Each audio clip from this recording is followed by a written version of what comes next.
বিসমিল্লাহির রহমানির রহিম। প্রিয় সহকর্মীবৃন্দ, আসসালামু আলাইকুম। আজ দীর্ঘ 6 বৎসর পর আপনারা আবার একসাথে ফ্যাসিস্ট মুক্ত বাংলাদেশে একত্রিত হতে পেরেছেন। সেজন্য আল্লাহর কাছে হাজার শুকরিয়া আদায় করছি। দীর্ঘ ফ্যাসিবাদী বিরোধী সংগ্রামে যারা শহীদ হয়েছেন এবং সম্প্রতি জুলাই আগস্টের ফ্যাসিবাদী শাসকদের নির্মম ভয়াবহ দমন নীতির কারণে গণহত্যায় যারা শহীদ হয়েছেন তাদের প্রতি আমি শ্রদ্ধা জানাচ্ছি। যারা আহত হয়েছেন তাদের প্রতি জানাচ্ছি আন্তরিক সমবেদনা। আমি চিকিৎসার কারণে যুক্তরাজ্যে অবস্থান করলেও আমি সব সময় আপনাদের পাশেই আছি। দীর্ঘ 15 বছর গণতন্ত্রের জন্য, আমার মুক্তির জন্য আপনারা যে নিরন্তর সংগ্রাম করেছেন এবং আমাদের অসংখ্য সহকর্মী প্রাণ দিয়েছেন, জুলুম নির্যাতনের শিকার হয়েছেন এবং প্রায় 1.25 লক্ষ মিথ্যা মামলায় জর্জরিত হয়েছে, এখন আদালতের বারান্দায় ন্যায় বিচারের জন্য ঘুরে বেড়াচ্ছেন। আপনাদের এ ত্যাগ শুধু দল নয়, জাতি চিরকাল স্মরণ রাখবে। দেশ আজ এক সংকটময় সময় অতিক্রম করছে। আপনাদের এবং ছাত্রদের সমন্বিত আন্দোলনের ফলে ফ্যাসিস্ট শাসকেরা বিদায় নিয়েছে। একটা অন্তর্বর্তীকালীন সরকার গঠিত হয়েছে।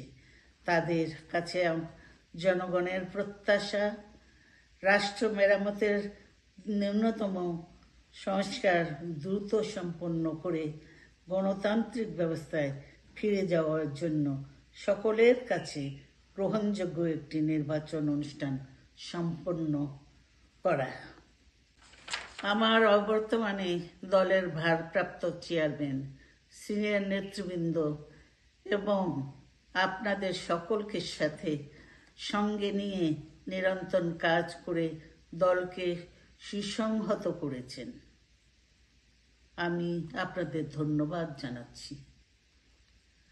আমি বিশ্বাস করি আপনারা শহীদ প্রেসিডেন্ট জিয়াউর রহমানের আদর্শে আরও উজ্জীবিত হয়ে আগামী নির্বাচনে সাফল্যের জন্য ঐক্যবদ্ধভাবে কাজ করবেন।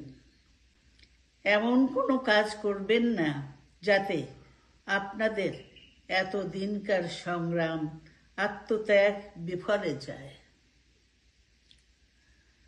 আমাদের সব সময় শহীদ প্রেসিডেন্ট জিয়াউর রহমানের সেই উক্তি মনে রাখা দরকার, ব্যক্তির চেয়ে দল বড়, দলের চেয়ে দেশ। বাংলাদেশের সর্বস্তরের মানুষ, বিশেষ করে তরুণ সমাজ আজ এক ইতিবাচক গণতান্ত্রিক পরিবর্তনের জন্য উন্মুখ হয়ে আছে।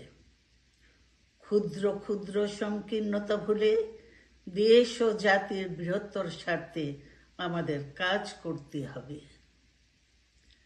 এখনো ফ্যাসিস্টদের দোসররা এবং বাংলাদেশের শত্রুরা গণ অভ্যুত্থানের মাধ্যমে প্রাপ্ত অর্জনকে নস্যাৎ করার জন্য গভীর চক্রান্তে লিপ্ত রয়েছে।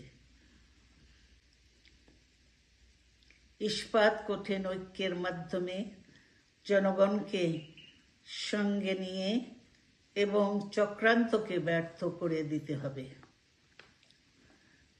গণতান্ত্রিক বাংলাদেশ বিনির্মাণের জন্য আমাদের সকলকে একযোগে কাজ করতে হবে। আসুন আমরা আগামী দিনগুলোতে শহীদ জিয়াউর রহমানের স্বপ্নের আধুনিক, সমৃদ্ধ ও গণতান্ত্রিক বাংলাদেশ বিনির্মাণের জন্য আমাদের সর্বশক্তি নিয়োগ করি এবং এত ত্যাগের বিনিময়ে প্রাপ্ত এ অর্জনকে সুসংগত এবং ঐক্যকে আরও বেগবান করি।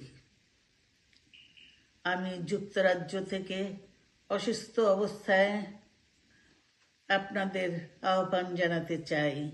আসুন জনগণকে সম্পৃক্ত করে বাংলাদেশ জাতীয়তাবাদী দলকে পূর্বের ন্যায় আন্দোলন, সংগ্রাম ও রাষ্ট্র পরিচালনায় নেতৃত্ব প্রদানে আরও ঐক্যবদ্ধ এবং সুসংহতভাবে গড়ে তুলি।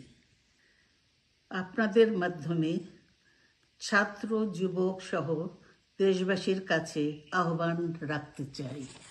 আসুন প্রতিহিংসা, প্রতিশোধ নয়, পারস্পরিক ভালোবাসা ও ভ্রাতৃত্বের মাধ্যমে আমরা সকলে মিলে আমাদের প্রিয় মাতৃভূমিকে, বাংলাদেশকে সত্যিকার অর্থেই একটি বাসযোগ্য, উন্নত ও গণতান্ত্রিক রাষ্ট্রে পরিণত করি।